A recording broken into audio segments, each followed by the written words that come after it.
नमस्कार, मैं हूं आपके साथ प्रिया तिवारी और आप देख रहे हैं केकेडी न्यूज। शुरुआत करेंगे इस वक्त की बड़ी खबर के साथ। तो यूपी चुनाव से जुड़ी है बड़ी खबर है, जहां पर गृह मंत्री अमित शाह आज मेगा शो करने वाले हैं। कौशाम्बी प्रयागराज में जनसभा करेंगे और साथ ही साथ केशव प्रसाद मौर्य के लिए भी वोट मांगेंगे। तो बड़ी खबर इस वक्त की आपको बता रहे, जहां पर गृह मंत्री अमित शाह का आज मेगा शो है। साथ ही साथ कौशाम्बी प्रयागराज में आज वो जनसभा को भी संबोधित करने वाले हैं और बताना चाहेंगे आपको कि केशव प्रसाद मौर्य के लिए वो वोट भी आज मांगेंगे।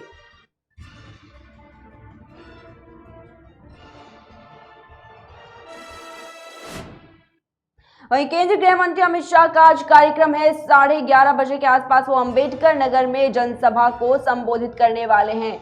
साथ ही साथ बता दें कि अंबेडकर नगर के आलापुर में आज वो जनसभा को संबोधित करेंगे और 1:25 पर वो प्रयागराज में जनसभा करेंगे। तो बड़ी खबर इस वक्त की आपको बता रहे हैं, जहां पर गृह मंत्री अमित शाह का आज 11:40 पर अंबेडकर नगर में कार्यक्रम है, जहां पर वो जनसभा को संबोधित करने वाले हैं और साथ ही साथ 1:25 पर वो प्रयागराज में भी जनसभा को संबोधित करेंगे।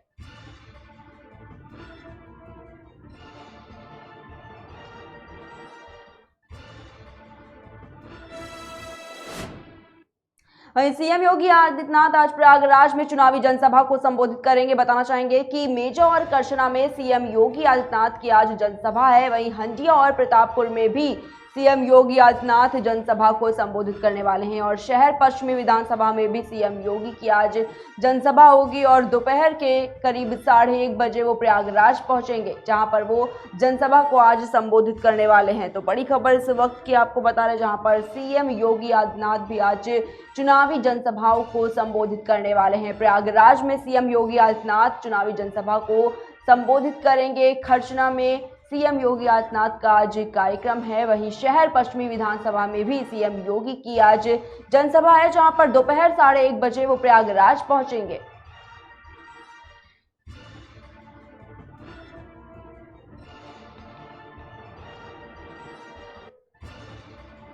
तो इस वक्त की बड़ी खबर आपको बता रहे हैं, जहां पर सीएम योगी आदित्यनाथ आज चुनावी जनसभा को संबोधित करने वाले हैं। सीएम योगी आज प्रयागराज में चुनावी जनसभा को संबोधित करेंगे। वहीं मेजा और करछना में जनसभा को संबोधित करेंगे। हंडिया और प्रतापपुर में भी सीएम योगी आज जनसभा को संबोधित करने वाले हैं और शहर पश्चिमी विधानसभा में भी आज सीएम योगी आदित्यनाथ का कार्यक्रम है, जहां पर वो आज जनसभा को संबोधित करेंगे।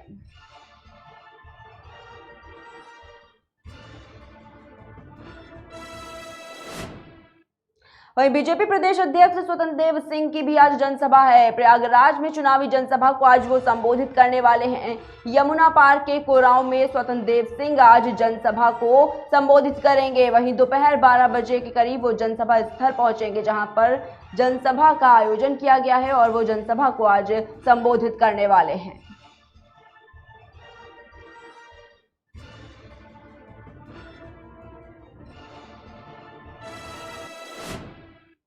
वहीं सपा अध्यक्ष अखिलेश यादव का आज अयोध्या दौरा है। जी हां, अखिलेश यादव आज अयोध्या दौरे पर रहेंगे। आज करीब 11:30 बजे वो गोसाईगंज के लालगंज में जनसभा प्रत्याशी अभय सिंह के पक्ष में जनसभा को संबोधित करने वाले हैं और करीब 1:30 बजे वो अयोध्या धाम में रोड शो भी करेंगे। राम कथा पार्क फैजाबाद शहर के गांधी पार्क तक रोड शो किया जाएगा, जिसमें भारी संख्या में सपा कार्यकर्ता भी मौजूद रहेंगे। तो बड़ी खबर इस वक्त की आपको बता रहे, जहां पर सपा अध्यक्ष अखिलेश यादव का आज अयोध्या दौरा है। आज 11:30 बजे वो गोसाईगंज के लालगंज में जनसभा प्रत्याशी अभय सिंह के पक्ष में जनसभा करने वाले हैं और करीब 1:30 बजे वो अयोध्या धाम में रोड शो भी करेंगे। राम कथा पार्क और फैजाबाद शहर के गांधी पार्क तक रोड शो किया जाएगा।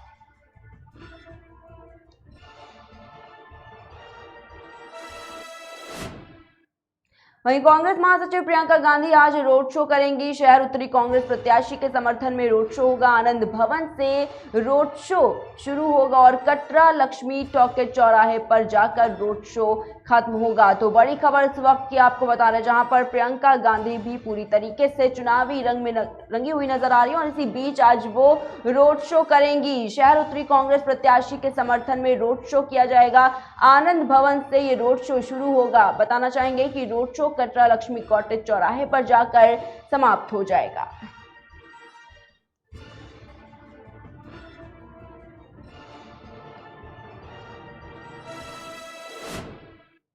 वहीं केंद्रीय मंत्री अनुराग ठाकुर का आज कार्यक्रम है प्रतापगढ़ और बाराबंकी में। आज वो चुनाव प्रचार करने वाले हैं। जी हां, बताना चाहेंगे कि केंद्रीय मंत्री अनुराग ठाकुर आज कई जगहों पर कार्यक्रम कर रहे हैं। प्रतापगढ़ और बाराबंकी में आज वो चुनाव प्रचार भी करेंगे। साथ ही साथ 1:15 पर वो बाराबंकी में जनसभा को संबोधित करने वाले हैं। तो बड़ी खबर इस वक्त की आपको बता रहे हैं, जहां पर केंद्रीय मंत्री अनुराग ठाकुर भी कई जनसभाओं को संबोधित करने वाले हैं। प्रतापगढ़ और बाराबंकी में आज वो चुनाव प्रचार करेंगे और करीब 1:15 पर वो बाराबंकी में जनसभा को संबोधित करेंगे।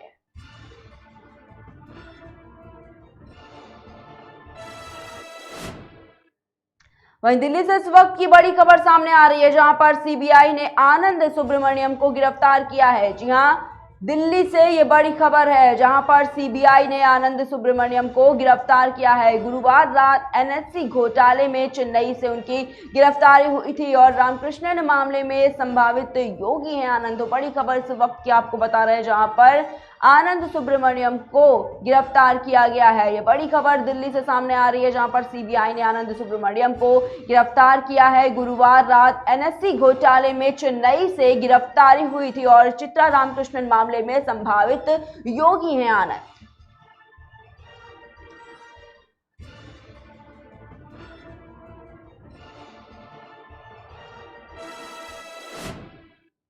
वहीं देश में कोरोना वायरस का कहर जारी है। बीते 24 घंटे में अगर दिल्ली की बात करें तो दिल्ली में कोरोना के 13,166 नए केस सामने आए थे। वहीं 24 घंटे में 26,988 मरीज भी ठीक हुए थे। वहीं दिल्ली में बीते 24 घंटे में कोरोना वायरस से 302 मरीजों की मौत हुई है।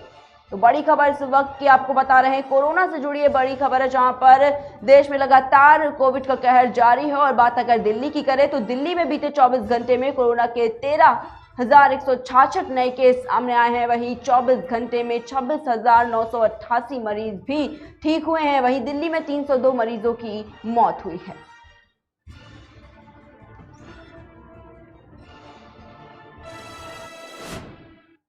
फिलहाल रुकते हैं छोटे से ब्रेक के लिए, जल्द हाजिर होंगे।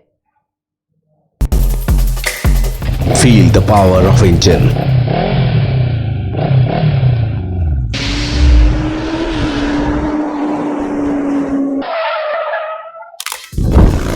Baco lubricant ready to drive. Feel the power of engine.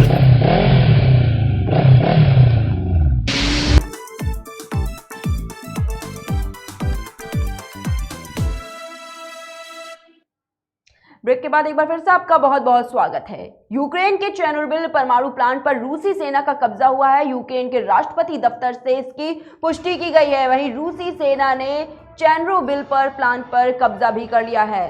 तो इस वक्त की बड़ी खबर आपको बता रहे हैं, जहां पर यूक्रेन के चेर्नोबिल परमाणु प्लांट पर रूसी सेना ने कब्जा कर लिया है। यूक्रेन के राष्ट्रपति दफ्तर से इस बात की पुष्टि की गई है। वहीं रूसी सेना ने चेर्नोबिल पर कब्जा कर लिया है। तो यूक्रेन के चेर्नोबिल परमाणु प्लांट पर रूसी सेना का कब्जा हुआ है और इस बात की पुष्टि यूक्रेन के राष्ट्रपति दफ्तर से की गई है, जहां पर रूसी सेना ने चेर्नोबिल प्लांट पर कब्जा कर लिया है।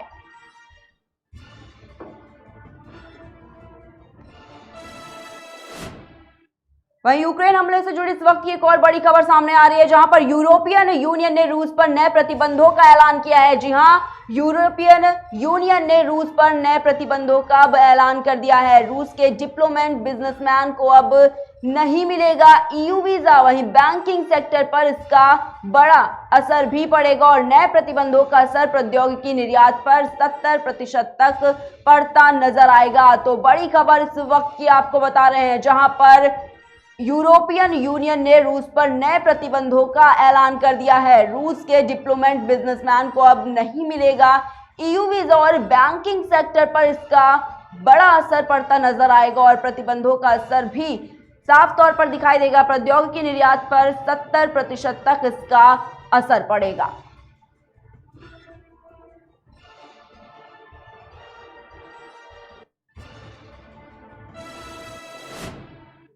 वैसे बीच एक बड़ी खबर सामने आ रही है जहां पर अंकुश महान की वतन वापसी से परिजनों में काफी खुशी हुई है। राज द्विवेदी के यूक्रेन में फंसे होने से परिजन बेहद परेशान थे। वहीं मेडिकल यूनिवर्सिटी में पढ़ाई कर रहा था छात्र और पनवाड़ी ग्राम प्रधान संजय द्विवेदी का बेटा है राज। तो इस वक्त की बड़ी खबर आपको बता रहे हैं जहां पर यूक्रेन में फंसे होने से परिजन लगातार परेशान थे। अंकुश महान की वतन वापसी हुई है और इसमें परिजनों में काफी ज्यादा खुशी जताई जा रही है। राज द्विवेदी के यूक्रेन में फंसे होने से परिजन बेहद परेशान थे। मेडिकल यूनिवर्सिटी में कर रहा था मेडिकल की पढ़ाई। पनवाड़ी ग्राम प्रधान संजय द्विवेदी का बेटा है राज।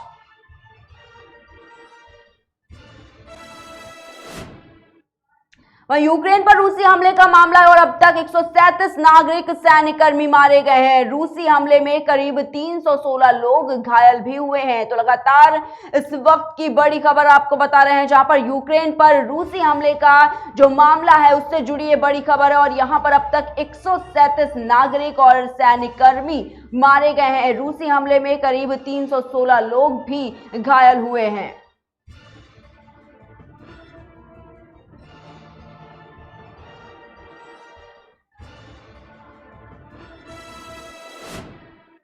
वैसे बीच दिल्ली से इस वक्त की बड़ी खबर सामने आ रही है जहां पर यूक्रेन में फंसे भारतीयों को वापस लाने की मांग की जा रही है। लगातार आपको बता दें कि ये मामला सुप्रीम कोर्ट पहुंचा है। छात्रों और नागरिकों को स्वदेश वापस लाने की जो मांग है वो लगातार जारी है। सुप्रीम कोर्ट के वकील विशाल तिवारी ने जनहित याचिका भी दायर की है। तो बड़ी खबर इस वक्त की आपको बता रहे हैं जहां पर यूक्रेन में फंसे भारतीयों को वापस लाने की मांग लगातार जारी है और मामला सुप्रीम कोर्ट भी पहुंचा है जहां पर छात्रों और नागरिकों को स्वदेश वापस लाने की मांग की गई है। सुप्रीम कोर्ट के वकील विशाल तिवारी ने जनहित याचिका भी दायर की है। तो लगातार यूक्रेन हमले से जुड़ी ये बड़ी खबर है और दिल्ली से ये बड़ी खबर सामने आ रही है जहां पर यूक्रेन में फंसे भारतीयों को वापस लाने की मांग की जा रही है और साथ ही साथ ये मामला सुप्रीम कोर्ट भी पहुंच चुका है जहां पर छात्रों और नागरिकों को स्वदेश वापस लाने की मांग लगातार जारी है। सुप्रीम कोर्ट के वकील विशाल तिवारी ने दायर की जनहित याचिका भी दायर की है।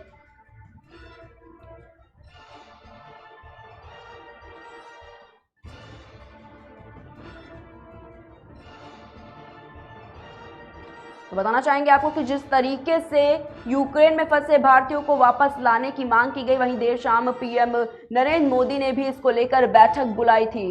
साथ ही साथ पुतिन से भी फोन पर बातचीत भी हुई। तो बड़ी खबर इस वक्त की लगातार आपको बता रहे हैं जहां पर यूक्रेन में फंसे भारतीयों को वापस लाने की लगातार मांग जारी है और इसी मांग को लेकर ये जो मामला है वो सुप्रीम कोर्ट पहुंच चुका है। छात्रों और नागरिकों को स्वदेश वापस लाने की मांग लगातार जारी है। वहीं सुप्रीम कोर्ट के वकील विशाल तिवारी ने भी जनहित में याचिका भी दायर की है।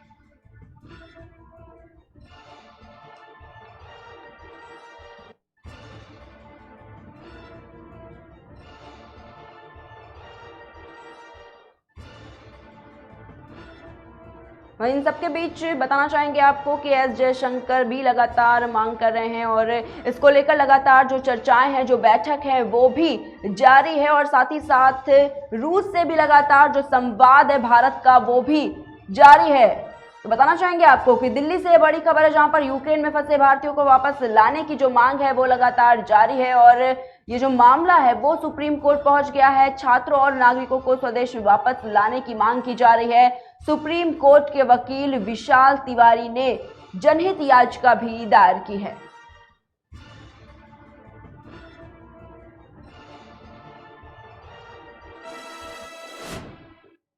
वहीं रूस हमले से जुड़ी इस वक्त की एक और बड़ी खबर सामने आ रही है जहां पर यूक्रेन ने आम नागरिकों को भी हथियार दे दिए हैं। रूसी सैनिकों से लड़ने के लिए हथियार दिए गए हैं और करीब 10,000 असॉल्ट राइफल भी दी गई है और इस पूरे मामले की जानकारी कीव मीडिया ने की है। तो बड़ी खबर लगातार इस वक्त की आपको बता रहे हैं जहां पर यूक्रेन ने आम नागरिकों को भी अब हथियार दे दिए हैं। जिस तरीके से लगातार रूस और यूक्रेन के बीच में जंग छिड़ी है और इसी को देखते हुए यूक्रेन ने आम नागरिकों को भी अब हथियार दे दिए हैं। अपनी सुरक्षा के लिए उन्हें हथियार दिए गए हैं। रूसी सैनिकों से लड़ने के लिए हथियार जो हैं वो यूक्रेन के नागरिकों को दिए गए हैं और बताना चाहेंगे आपको कि करीब 10,000 असॉल्ट राइफल भी उन्हें दी गई है। और इस पूरे मामले की जो पुष्टि है वो कीव मीडिया के द्वारा की गई है। तो लगातार बड़ी खबर आपको बता रहे हैं, जिस तरीके से लगातार रूस यूक्रेन पर हमला कर रहा है, उसी बीच यूक्रेन ने अब आम नागरिकों को भी हथियार दिए हैं। और साथ ही साथ बताना चाहेंगे आपको कि रूसी सैनिकों से लड़ने के लिए उन्हें हथियार दिए गए हैं। करीब 10,000 असॉल्ट राइफल भी उन्हें दी गई है।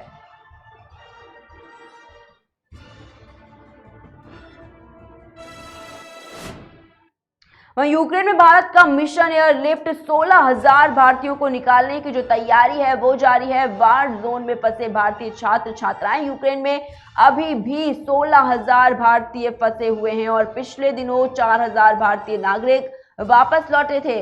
भारतीय विदेश मंत्री अपने समकक्षों से लगातार बात भी कर रहे हैं। तो बड़ी खबर इस वक्त की आपको बता रहे हैं, जहां पर लगातार बताना चाहेंगे आपको कि मिशन एयरलिफ्ट के तहत 16,000 भारतीयों को निकालने की जो तैयारी है वो जारी है। तो यूक्रेन में भारत का मिशन एयरलिफ्ट जारी है। 16,000 भारतीयों को निकालने की जो तैयारी है वो लगातार की जा रही है और वार जोन में फंसे भारतीय छात्र छात्राएं यूक्रेन में अभी भी 16,000 भारतीय फंसे हुए हैं और पिछले दिनों करीब 4,000 भारतीय नागरिक वापस लौटे हैं। भारतीय विदेश मंत्री लगातार अपने समकक्षों से भी बातचीत कर रहे हैं।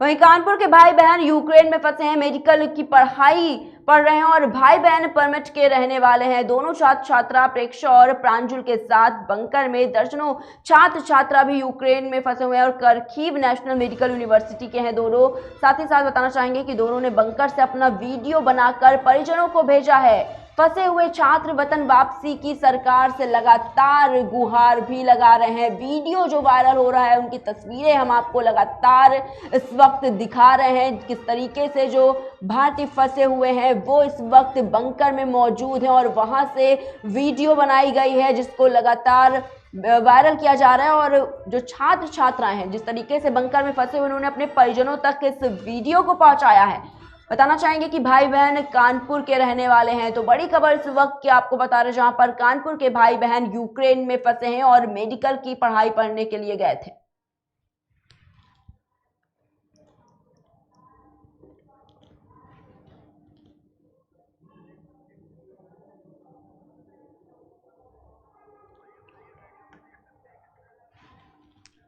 तो वीडियो लगातार आपको दिखा रहे हैं हम। वीडियो में साफ तौर पर देख सकते हैं कितने लोग फंसे हुए हैं इस वक्त और किस तरीके से जो बंकर बना है वहां पर, उसमें जो छात्र छात्राएं हैं, जो लोग हैं, वो इस वक्त मौजूद हैं, वहां पर फंसे हुए हैं। लगातार मांग कर रहे हैं, सरकार से गुहार लगा रहे हैं कि उनकी वतन वापसी कराई जाए। तो कहीं ना कहीं जो लोग फंसे हुए हैं उनमें भी दहशत का माहौल देखा जा सकता है। साथ ही लगातार आपको वीडियो भी दिखा रहे हैं हम। कानपुर के भाई बहन यूक्रेन में फंसे हैं, मेडिकल की दोनों पढ़ाई कर रहे थे। बताना चाहेंगे कि भाई बहन परमट के रहने वाले हैं और दोनों छात्र छात्रा प्रेक्षा और प्रांजुल के साथ बंकर में दर्जनों छात्र छात्रा और भी हैं, वो भी इस वक्त वहां पर मौजूद हैं, वहां पर फंसे हुए हैं और यूक्रेन खरकीव नेशनल मेडिकल यूनिवर्सिटी के हैं दोनों। साथ ही दोनों ने बंकर से अपना वीडियो बनाया है और इस वीडियो को परिजनों को भेजा है और फंसे हुए छात्र वतन वापसी की लगातार सरकार से गुहार कर रहे हैं, लगातार मांग कर रहे हैं कि उनकी वतन वापसी जल्द से जल्द कराई जाए।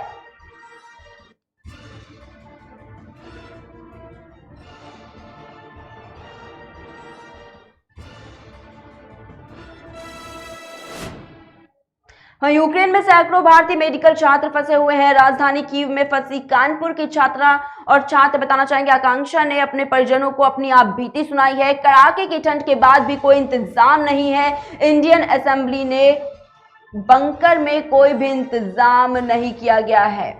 तो बड़ी खबर इस वक्त की लगातार आपको बता रहे हैं, जहां पर राजधानी कीव में कानपुर की छात्रा इस वक्त फंसी हुई है। यूक्रेन में सैकड़ों भारतीय मेडिकल छात्र जो हैं वो फंसे हुए हैं अभी तक और राजधानी कीव में कानपुर की एक छात्रा भी फंसी हुई है और आकांक्षा ने अपने परिजनों को अपनी आप बीती सुनाई है। साफ तौर पर कहना है कि कड़ाके की ठंड वहां पर लगातार पड़ रही है और बंकर में कोई भी इंतजाम, कोई भी प्रबंध इस वक्त नहीं किया गया है।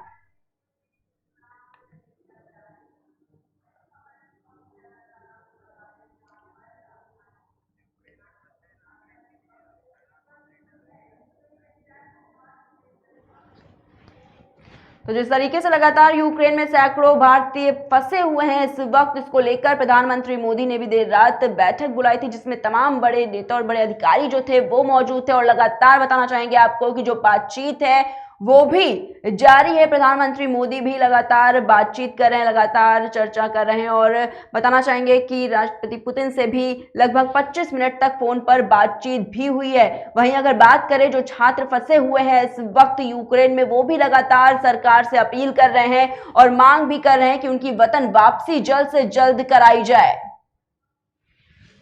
सुबह 8 बजे पहुंच गए थे। 8 बजे से लेके 11 साढ़े 11 बजे तक बाहर ठंड में खड़े थे हम। अच्छा। हमें अंदर बैठने तक नहीं दिया गया। अच्छा। उसके बाद हमको एक स्कूल के ग्राउंड में ले जाया गया। हाँ। कि एम्बेसी के सामने तुम लोग वो मत करो, क्राउड मत करो। हाँ। ठीक है। अच्छा।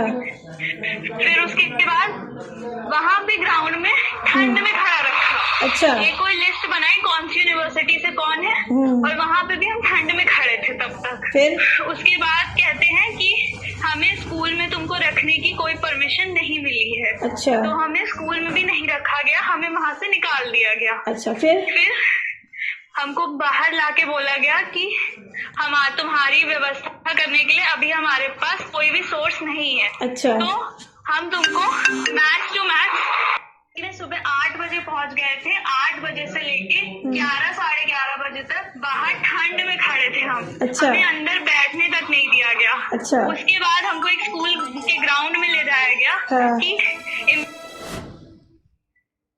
तो देखा आपने किस तरीके से जो छात्रा है कानपुर की, वो इस वक्त यूक्रेन के बंकर में फंसी हुई है, लगातार अपने परिजनों से कोशिश कर रही है बातचीत करने की। और आपने सुना किस तरीके से व्हाट्सएप कॉल की गई और इसमें साफ तौर पर जो छात्र है आकांक्षा, उसका साफ तौर पर यह कहना था कि किस तरीके से जो कोई इंतजाम नहीं किए गए हैं, वहां पर लगातार कड़ाके की ठंड पड़ रही है। और इस बीच बंकर की अगर बात करें, वहां पर किसी तरह की कोई इंतजाम नहीं है, कोई व्यवस्था तक वहां पर नहीं की गई है। तो छात्र छात्रा जो भी वहां पर इस वक्त फंसे हुए हैं, अपने जो परिजन हैं उनसे लगातार कांटेक्ट करने की कोशिश कर रहे हैं। और इसी बीच बताना चाहेंगे आपको कि कानपुर की जो छात्रा है आकांक्षा, उसने अपने परिजनों से बात करने की कोशिश की और क्या कुछ कहा वो आपने सुना। और एक बार फिर से हम आपको छात्रा आकांक्षा की आप बीती सुनाते हैं। सुबह 8 बजे पहुंच गए थे। 8 बजे से लेके 11 साढ़े 11 बजे तक बाहर ठंड में खड़े थे हम। अच्छा। हमें अंदर बैठने तक नहीं दिया गया। अच्छा। उसके बाद हमको एक स्कूल के ग्राउंड में ले जाया गया। हाँ। कि एम्बेसी के सामने तुम लोग वो मत करो, क्राउड मत करो। हाँ। ठीक है। अच्छा। फिर उसके बाद वहाँ पे ग्राउंड में ठंड में खड़ा रखा। अच्छा। ये कोई लिस्ट बनाई कौन सी यूनिवर्सिटी से कौन है, और वहाँ पे भी हम ठंड में खड़े थे तब तक। फिर उसके बाद कहते हैं कि हमें स्कूल में तुमको रखने की कोई परमिशन नहीं मिली है। अच्छा। तो हमें स्कूल में भी नहीं रखा गया, हमें वहाँ से निकाल दिया गया। अच्छा। फिर हमको बाहर लाके बोला गया कि हम तुम्हारी व्यवस्था करने के लिए अभी हमारे पास कोई भी सोर्स नहीं है। अच्छा। तो हम तुमको मैच टू मैच।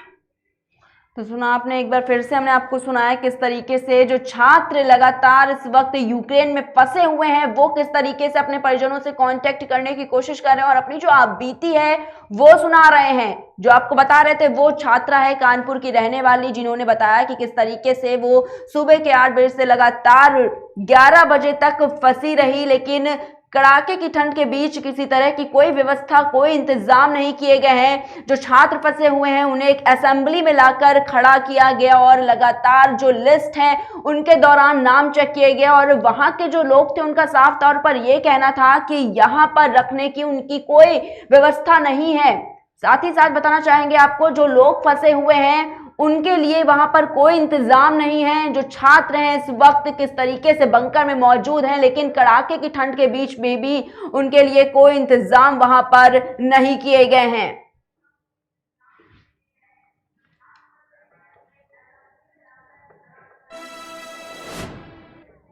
वहीं यूक्रेन में फंसा औरैया के दिबियापुर का छात्र एमबीबीएस की पढ़ाई करने यूक्रेन गया था। दीपेंद्र छात्र, बताना चाहेंगे आपको कि दीपेंद्र राजपूत के पिता पूर्व सैनिक हैं। यूक्रेन के हालातों को देख परिजन काफी ज्यादा चिंतित हैं। वहीं भारतीयों को सुरक्षित निकालने की जो मांग है वो अब काफी ज्यादा तेज हो गई है। तो लगातार आपको सारी अपडेट्स दे रहे हैं जिस तरीके से यूक्रेन में जो छात्र है वो फंसा हुआ है और लगातार जो परिजन है उनके वो काफी ज्यादा चिंतित हो रहे हैं। और अगर बात करें तो लगातार जो परिजन है उनकी भी अपील जारी है, वो भी लगातार गुहार लगा रहे हैं कि उनको जो बच्चे फंसे हुए हैं उनकी वतन वापसी जल्द से जल्द कराई जाए। तो यूक्रेन में औरैया के दिबियापुर का रहने वाला छात्र MBBS की पढ़ाई करने के लिए यूक्रेन गया हुआ था।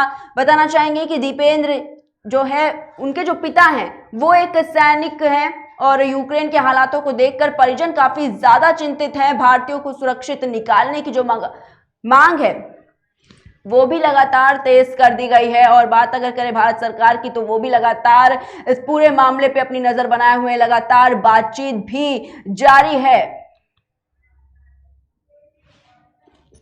यूक्रेन में। यूक्रेन में। हाँ तो क्या आपकी उससे बात हुई है? हाँ, उससे बात हुई है।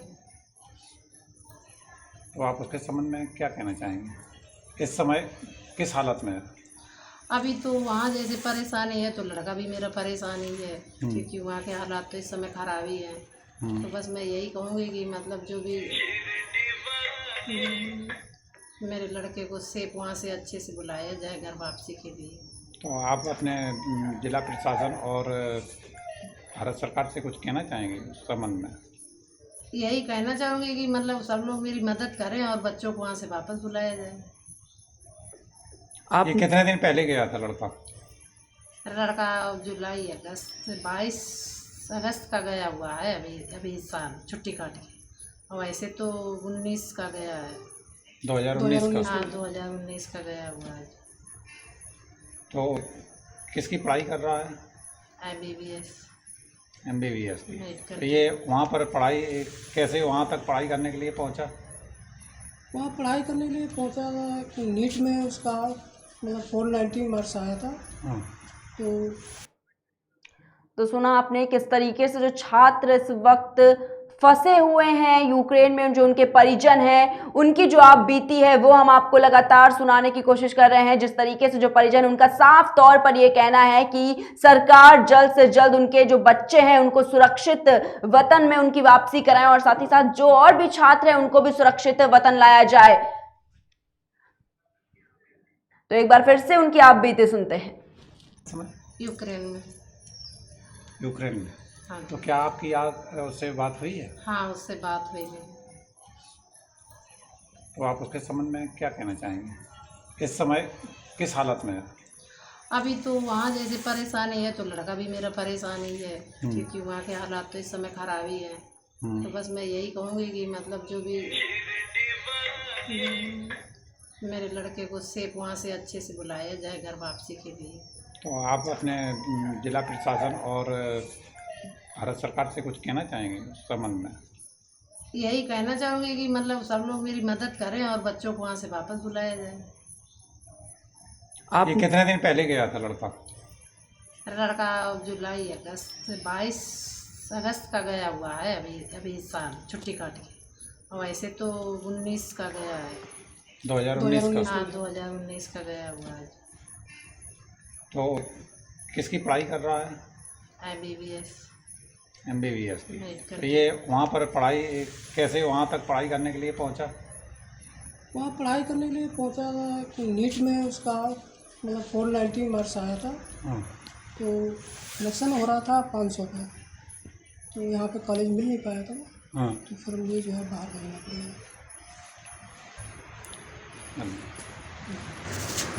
आप अरविंद जी उनके पिताजी हैं लड़के के? जी हाँ। आपकी जो लास्ट टाइम बात हुई है तो किसके द्वारा बात हुई? उसके पर्सनल नंबर से हुई या फिर सरकार द्वारा कोई आपको अल्टरनेट सहायता के ये नंबर दिया गया है? अभी सरकार के द्वारा अल्टरनेट से कोई बात नहीं हुई, ना हमारे पास कोई नंबर है।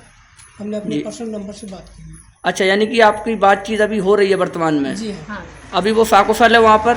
हाँ, अभी वैसे हालात तो वहाँ के ख़राब हैं, लेकिन वो अभी थोड़ा सेफली है। इसलिए है क्योंकि जो वहाँ के हालात सिविल के लिए थोड़ा सिविल को अटैक नहीं कर रहे हैं, और वहाँ की जो आर्मी बेसिस है जी उनके ऊपर थोड़ा अटैक कर रहे हैं, या वहाँ की बिल्डिंग या कोई उनका जो प्रोजेक्ट उनको नष्ट कर रहे हैं। जो भी डिफेंस से रिलेटिव है उन्हीं को नष्ट कर रहे हैं। जी जी, आपके लड़के जहाँ पर रह रहा है वहाँ पे कोई आलातकारी से बातचीत हुई है क्या? नहीं, अभी किसी से बात। तो अभी आप सुन रहे थे कि किस तरीके से जो छात्र दीपेंद्र इस वक्त यूक्रेन में फंसा हुआ है, उनके जो माता पिता हैं इस वक्त उनका क्या कुछ कहना है, किस तरीके से वो लगातार सरकार से अपील कर रहे हैं कि उनके जो लगातार छात्र छात्राएं फंसी हुई हैं इस वक्त उनकी वतन वापसी सुरक्षित तौर पे कराई जाए। और आपको बताना चाहेंगे आपको कि जो दीपेंद्र है उनकी जो माता है उनका ये साफ तौर पर कहना है कि 2019 में उनका बेटा यूक्रेन गया हुआ था MBBS की पढ़ाई करने के लिए। बातचीत ज्यादा नहीं हो पा रही थी, लेकिन जैसे इसकी खबर उन तक पहुंची लगातार पूरा परिवार काफी ज्यादा चिंतित है।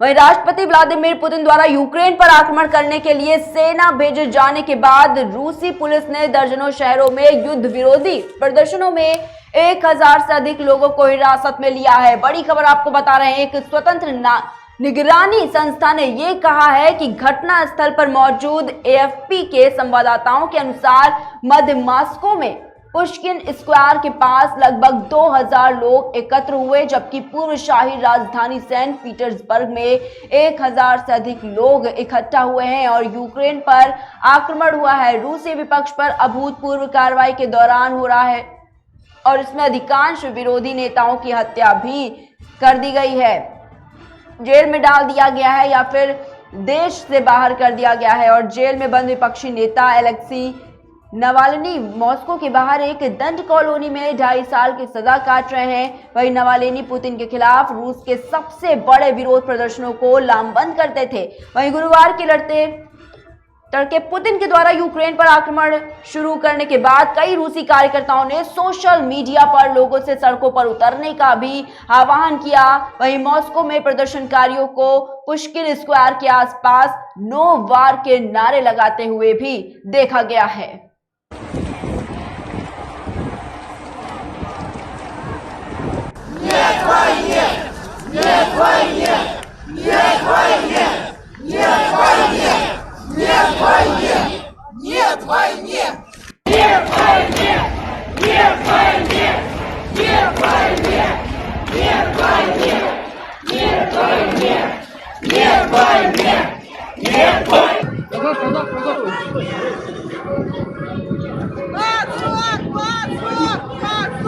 तो देख सकते हैं आप कि किस तरीके से जो लोग हैं वो इस अब सड़कों पर उतर आए हैं और लगातार नो वॉर के नारे भी लगा रहे हैं। बताना चाहेंगे आपको कि यूक्रेन पर आक्रमण रूसी विपक्ष पर अभूतपूर्व कार्रवाई के दौरान हो रहा है और इसमें अधिकांश विरोधी नेताओं की भी हत्या कर दी गई है, जेल में डाल दिया गया है और देश से बाहर भी कर दिया गया है।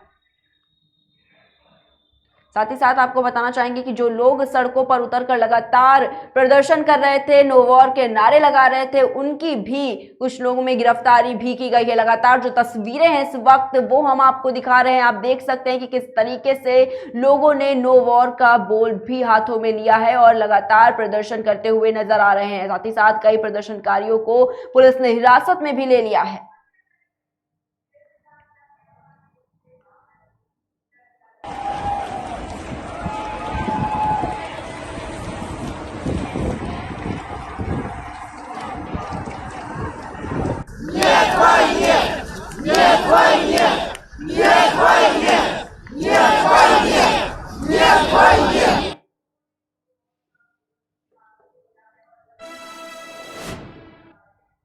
वहीं हिंदी फिल्म का एक मशहूर गाना है, दुश्मन न करे दोस्त ने वो काम किया है, उम्र भर का गम हमें इनाम दिया है। और कुछ ऐसा ही हाल इस समय रूस का हुआ है, क्योंकि अपने ही लोगों से पुतिन अब घिर गए हैं। लोग सड़कों पर उतर आए हैं और प्रदर्शन कर रहे हैं। यूक्रेन पर रूसी हमले को करीब 24 घंटे बीत चुके हैं। वहीं जंग में अब तक 137 यूक्रेनियों की जान भी गई है और 316 लोग घायल हुए हैं और इसमें आम लोगों के साथ यूक्रेनी सैनिक भी शामिल हैं। वहीं राजधानी कीव समेत पूरे यूक्रेन से भारी तादाद में लोग वतन छोड़ रहे हैं और इस बीच रूसी हमले का जवाब दे रही यूक्रेन की सरकार ने 18 से 60 वर्ष के लोगों के वतन छोड़ने पर रोक भी लगा दी है। और साथ ही साथ आपको बताना चाहेंगे कि यूक्रेन पर हमले के खिलाफ रूस के अंदर ही विरोध के स्वर उठने लगे हैं और रूस की राजधानी मॉस्को समेत कई शहरों में लोग यूक्रेन पर युद्ध के खिलाफ लगातार प्रदर्शन कर रहे हैं। बताना चाहेंगे कि रूसी राष्ट्रपति व्लादिमीर पुतिन ने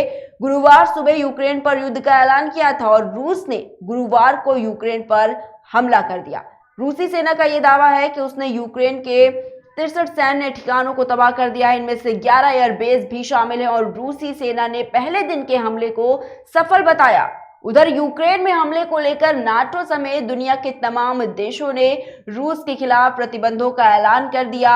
और इतना ही नहीं, राजधानी मॉस्को में भी यूक्रेन पर हमले के खिलाफ विरोध प्रदर्शन शुरू हो गया है और रूस की राजधानी मॉस्को में बड़ी संख्या में प्रदर्शनकारी इकट्ठा हुए। ये प्रदर्शनकारी यूक्रेन पर हमले का विरोध कर रहे थे और रूसी पुलिस ने प्रदर्शन कर रहे करीब 1700 प्रदर्शनकारियों को भी हिरासत में लिया है। और ठीक ऐसा ही नजारा रूस के सेंट पीटर्सबर्ग शहर में भी देखने को मिला है। यहाँ भी करीब 1000 लोग सड़कों पर उतरकर युद्ध का विरोध कर रहे थे।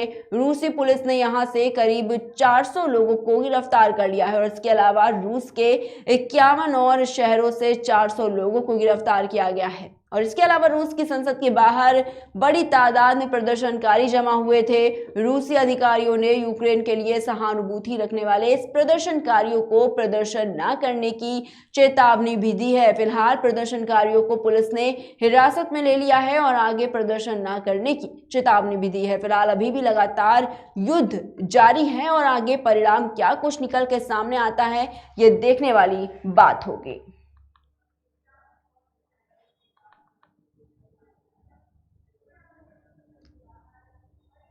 तो साथ ही आपको बताना चाहेंगे कि आज अमेरिका के राष्ट्रपति जो बाइडेन भी नाटो के साथ बैठक करने वाले हैं। जिस तरीके से यूक्रेन पर हमला किया गया है उसको देखते हुए लगातार जो देश हैं वो काफी ज्यादा चिंतित हैं और इसी बीच अमेरिकी राष्ट्रपति जो बाइडेन भी नाटो के देशों के साथ में संवाद करेंगे और चर्चा भी करने वाले हैं। बताना चाहेंगे कि इस हमले में 1000 लोग सड़कों पर उतरकर युद्ध का विरोध भी कर रहे थे और रूसी पुलिस ने यहां से करीब 400 लोगों को गिरफ्तार भी कर लिया है और इसके अलावा रूस के 51 और शहरों से 400 लोगों को गिरफ्तार किया गया है। साथ ही साथ रूस की संसद के बाहर भी बड़ी तादाद में प्रदर्शनकारी जमा हुए थे और रूसी अधिकारियों ने यूक्रेन के लिए सहानुभूति रखने वाले प्रदर्शनकारियों को प्रदर्शन न करने की चेतावनी दी। फिलहाल प्रदर्शनकारियों को पुलिस ने हिरासत में ले लिया है और आगे प्रदर्शन न करने की लगातार चेतावनी भी दी है।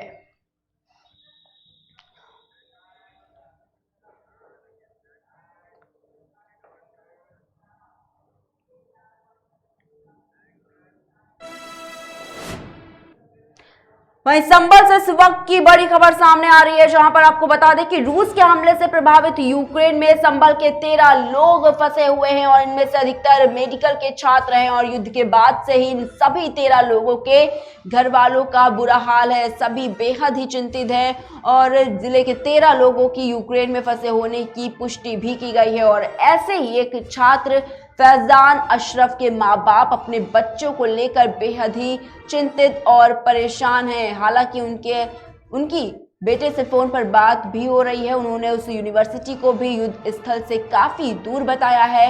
वहीं दूसरे छात्रों के परिजन यूक्रेन में भारी गोलीबारी और खाने पीने के सामान की किल्लत की बात कर रहे हैं और सभी छात्रों के पिता ने प्रधानमंत्री नरेंद्र मोदी से अपने बच्चों को यूक्रेन से भारत वापस लाने की गुहार भी लगाई है।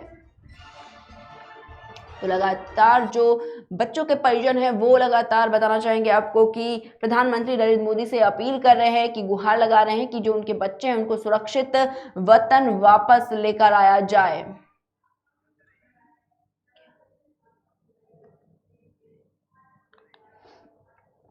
तो ल्यू ने जिले के 13 लोगों की यूक्रेन में फंसे होने की पुष्टि भी की है और ऐसे ही एक छात्र फैजान अशरफ के माँ बाप अपने बच्चों को लेकर बेहद ही चिंतित और परेशान है। हालांकि उनकी अपने बेटे से फोन पर बात हो रही है। उन्होंने उस यूनिवर्सिटी को भी युद्ध स्थल से काफी दूर बताया है। वहीं दूसरे छात्रों के परिजन यूक्रेन में भारी गोलीबारी और खाने पीने की सामान की किल्लत की लगातार बात कर रहे हैं और सभी छात्रों के पिता ने प्रधानमंत्री मोदी से बच्चों को यूक्रेन से भारत वापस सुरक्षित लाने की मांग भी कर रहे हैं। तो लगातार सारे अपडेट्स आप तक पहुंचाने की कोशिश कर रहे हैं। किस तरीके से जो परिजन है वो काफी ज्यादा चिंतित हैं। देखिए ऐसा है युद्ध का माहौल तो है ही, और समाचारों में न्यूज़ से वैसे भी हम देखते रहते हैं हर वक्त। लेकिन ये हमारी बेटे से जो बातचीत होती है, जहाँ वो यूनिवर्सिटी में पढ़ रहा है, वहाँ वो ये बता रहा है कि यहाँ अभी तक कोई बात ऐसी है नहीं किसी तरह के खतरे की, यहाँ हम महफूज हैं और सही हैं। जो हालात हैं युद्ध के जो भी हैं वो यूक्रेन और उसके रूस के बॉर्डर पे है जी। हाँ, वहाँ कोई बात नहीं है क्योंकि यूनिवर्सिटी जो हमारी काफ़ी दूर है वहाँ से, बॉर्डर से जी। तो अब जैसे जैसे इस पर वहाँ युद्ध जैसे हालात हैं, आप भी पिता हैं, बेटा काफ़ी दूर पड़ रहा है, दूसरे देश में पड़ रहा है, तो एक मन में डर का माहौल तो होगा। हाँ, डर तो है ही। अब ये भी है साहब, हमारी मतलब औलाद है, बेटा है हमारा, वो हमने तो यही है कि पढ़ लिख के वो कामयाब हो गए और यहाँ आए। तो और पिता होने के नाते किस तरह का इस वक्त मन में क्या क्या सवाल गूंज रहे हैं आपके? सवाल में ये है कि जो हमने सुना है कि सुबह से मतलब वहाँ हुआ है, कुछ हालात वैसे बिगड़े हैं, तो मतलब परेशानी की बात है ही। और ये दिल में ये भी है कि किस सूरत से हमारा बेटा जो है वो घर पे आ जाए। अब तो ये चाहते हैं कि हमारा बच्चा घर आ जाए। हाँ। कितना टाइम हो गया आपके बच्चों को मांगे हुए? तीसरा महीना देखिए। तीसरा महीना है। क्या नाम है बेटे का? फैजान असरा। अब जैसे वहाँ यूक्रेन में हालात हैं, एक माँ है आप, माँ का दर्द बेटे के प्रति ज़्यादा होता है, प्यार होता है।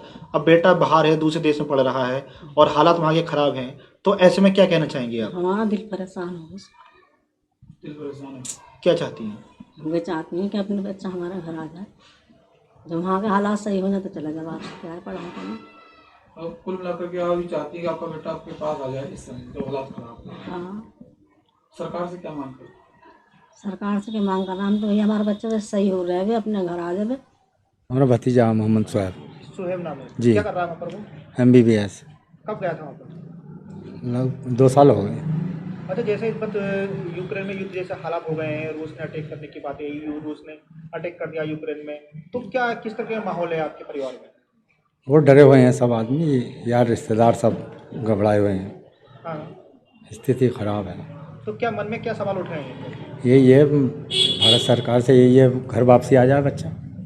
सरकार से मांग करते जी। भारत सरकार से जी। भारत सरकार से क्या गुहार लगा रहे हैं आप हमारे चैनल के माध्यम से? हमारी यही है, सरकार से क्या मांग कर रहे हैं? आपके चैनल के माध्यम यही कर रहे हैं, वो घर वापसी पे।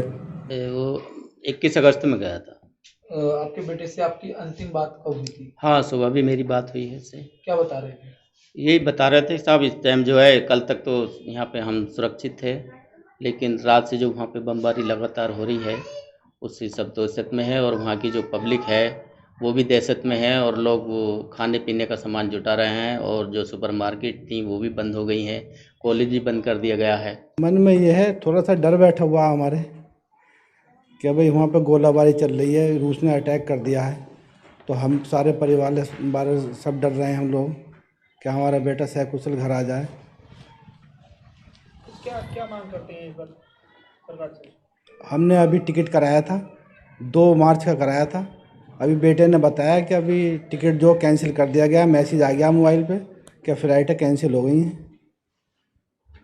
अब मन में क्या है, क्या कहना? मन में ये हमारे भारत सरकार से गुजारिश है कि हमें हमारे बेटे को सकुशल वापसी भिजवा इंडिया आना चाहिए। तो सुना आपने जिस तरीके से परिजन है वो लगातार अपील कर रहे हैं, गुहार लगा रहे हैं पीएम मोदी से कि उनके बच्चों को जल्द से जल्द वतन वापस लाया जाए। बताना चाहेंगे आपको कि परिजनों का साफ तौर पर ये कहना है कि उनके बच्चों से बातचीत भी हो रही है, और जो बच्चे इस वक्त वहां पर फंसे हुए हैं उनका ये कहना है कि उन्हें किसी तरह की जो कोई सुविधा है वो मुहैया नहीं कराई जा रही है। लगातार जो लोग फंसे हुए हैं वो भी काफी ज्यादा दहशत में हैं, क्योंकि देर रात से लगातार जो गोलाबारी है वो जारी है, जिससे लोग काफी ज्यादा दहशत में हैं।